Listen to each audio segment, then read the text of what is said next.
Assalamualaikum warahmatullahi wabarakatuh. Alhamdulillah, sholawat dan salam atas junjungan Nabi Yuna Muhammad Sallallahu Alaihi Wasallam. Sahabat channel kisah, kami akan membawakan sebuah kisah seorang yang ahli ibadah tetapi meninggal keadaan tidak membawa iman. Kisah ini dipetik dari kitab Masyaibul Insan min Makaid Syaitan karya Syekh Al-Maqdisi Al-Hanafi. Dikisahkan ada seorang alim. Ia ahli ibadah yang tidak pernah meninggalkan perintah Tuhan. Suatu ketika setan tertarik untuk menggodanya. Dia beribadah selama 70 tahun. Tidak pernah bermaksiat sedikit pun. Ulama tersebut bernama Sarseso. Iblis ingin menggoda Barseso dengan ilmu rekayasa. Suatu waktu iblis mengumpulkan para pembesar setan dan berkata, "Adakah di antara kalian yang mampu merusak Barseso?" Setan putih berkata kepada iblis, "Saya sanggup merusaknya." Setan putih pun berangkat ke tempat Barseso dengan mengenakan pakaian ulama. Dia juga mengenakan sesuatu di atas kepalanya. Ia datang ke tempat Barseso dan memanggilnya. Tetapi Barseso tidak menjawabnya. Barseso tidak berhenti dari beribadah kecuali setiap 10 hari sekali. Setelah berusaha namun tetap gagal mengambil perhatian Barseso, setan putih lantas berpura-pura sholat. Dia beribadah di dalam tempat Barseso. Setelah Barseso selesai sholat dan hendak keluar dari tempat ibadah, dia melihat setan putih yang berpakaian seperti ulama sedang sholat dan beribadah dengan khusyuk. Lalu Barseso bertanya kepadanya, "Kamu tadi memanggilku sementara aku sedang sibuk sholat, apa yang kamu perlukan?" Setan menjawab, "Saya ingin bersamamu untuk belajar ilmu dan menirukan amalmu serta kita bersama beribadah sehingga aku bisa mendoakanmu dan kamu juga mendoakanku." Barseso berkata, "Saya tidak bisa bersamamu. Jika kamu seorang mukmin, maka kamu mendapatkan bagian dari doaku yang kutujukan bagi semua orang mukmin."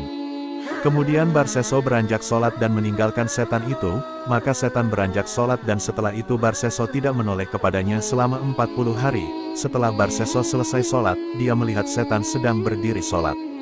Barseso berkata kepadanya, "Apa yang kamu butuhkan? Saya ingin kamu memberi izin kepadaku untuk naik ke tempat ibadahmu bersamamu," jawab setan. Barseso memberikan izin kepada setan untuk menaiki tempat ibadah Barseso dan beribadah bersama di dalamnya. Mereka beribadah tanpa henti kecuali setelah 40 hari bahkan terkadang sampai 80 hari. Melihat kesungguhan sosok ini dalam beribadah, Barseso merasa kagum. Setelah lama beribadah bersama, setan pun berkata, "Saya ingin pergi karena saya memiliki teman selain kamu. Saya mendapat berita kamu lebih baik daripadanya. Ternyata saya mendapatkan sesuatu yang tidak sesuai dengan perkiraan saya sebelumnya." Barseso merasakan sesuatu di dalam batinnya. Ia sebenarnya tidak mau berpisah dengan setan putih karena baginya ibadahnya setan putih ini lebih baik. Singkat cerita, mereka pun berpisah. Barseso diajari doa-doa untuk menyembuhkan orang sakit dan gila. Kemudian setan putih itu mengganggu seorang gadis Bani Israel yang memiliki 3 saudara laki-laki. Dahulu ayah mereka seorang raja. Setelah raja meninggal, dia digantikan adik laki-lakinya, yaitu paman gadis itu. Setan menyiksa dan mencekik gadis tersebut.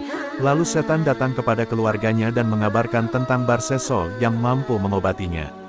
Setan menyarankan agar gadis itu tinggal bersama Barseso, seorang ahli ibadah. Pada awalnya Barseso menolak permintaan agar gadis dititipkan padanya. Namun akhirnya, ketiga saudaranya membuatkan sebuah tempat yang di dekat tempat ibadah Barseso. Gadis itu pun mereka tinggalkan di sana. Setelah selesai sholat, Barseso melihat ada gadis cantik berada di dekatnya.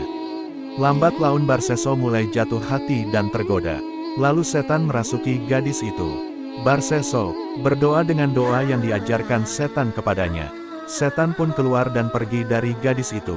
Kemudian Barseso mulai sholat lagi. Setan itu datang kembali dan merasuki sang gadis.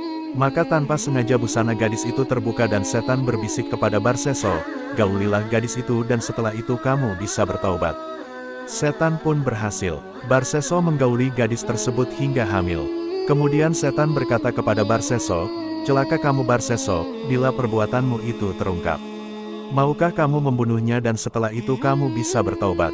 Dan apabila keluarganya menanyakan, maka katakan pada mereka bahwa gadis itu dibawa kabur oleh setan yang telah mengganggunya dan kamu tidak kuasa melawannya." Maka Barseso masuk ke tempat gadis itu dan membunuhnya. Mayatnya dikuburkan di lereng gunung. Pada saat Barseso menguburkannya, setan datang dan menarik ujung pakaian gadis itu sehingga tidak tertimbun tanah. Menyembul keluar, kemudian Barseso kembali ke tempat ibadah dan beribadah. Tiba-tiba ketiga saudara gadis itu datang untuk menjenguk adik mereka. Mereka bertanya, "Wahai Barseso, apa yang telah kamu lakukan terhadap adik kami?" "Setan datang dan aku tidak mampu melawannya," jawab Barseso. Mereka pun percaya dan pulang. Pada malam hari dalam suasana duka, kakak paling tua dari gadis itu didatangi setan dalam mimpi.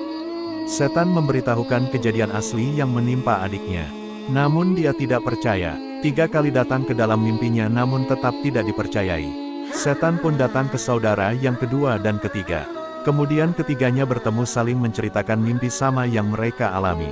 Lalu setan datang dan memberitahu tempat adik mereka dikubur. Melihat kebenaran yang ditampakkan setan, ketiga saudara itu mendatangi Barseso dengan membawa linggis dan kapak. Mereka menghancurkan tempat ibadah Barseso dan menangkapnya lalu dibawa di hadapan raja. Setan kembali membisiki Barseso, "Kamu membunuhnya kemudian kamu ingkar, akuilah perbuatan itu." Sang raja pun menjatuhkan hukuman mati kepadanya dengan disalib di kayu. Pada saat disalib, setan putih mendatanginya. Setan ini menawarkan bantuan untuk menyelamatkannya dengan bersujud kepada setan. Barseso menyetujuinya dan bersujud kepadanya.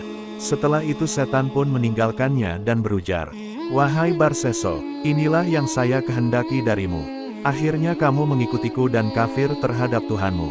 Sesungguhnya aku berlepas diri dari perbuatanmu dan aku takut terhadap Tuhan semesta alam." Begitulah kisah tipu daya setan untuk menjerumuskan hamba Allah. Ia mencoba menyesatkan manusia meski sejatinya setan tetap takut kepada Allah. Dalam Al-Quran Surat Al-Hasr ayat 16 dan 17, Allah berfirman, "Bujukan orang-orang munafik itu, seperti bujukan setan ketika ia berkata kepada manusia, 'Kafirlah kamu.' Kemudian ketika manusia itu menjadi kafir ia berkata, 'Sesungguhnya aku berlepas diri dari kamu, karena sesungguhnya aku takut kepada Allah, Tuhan seluruh alam.' Maka kesudahan bagi keduanya, bahwa keduanya masuk ke dalam neraka, kekal di dalamnya. Demikianlah balasan bagi orang-orang zalim."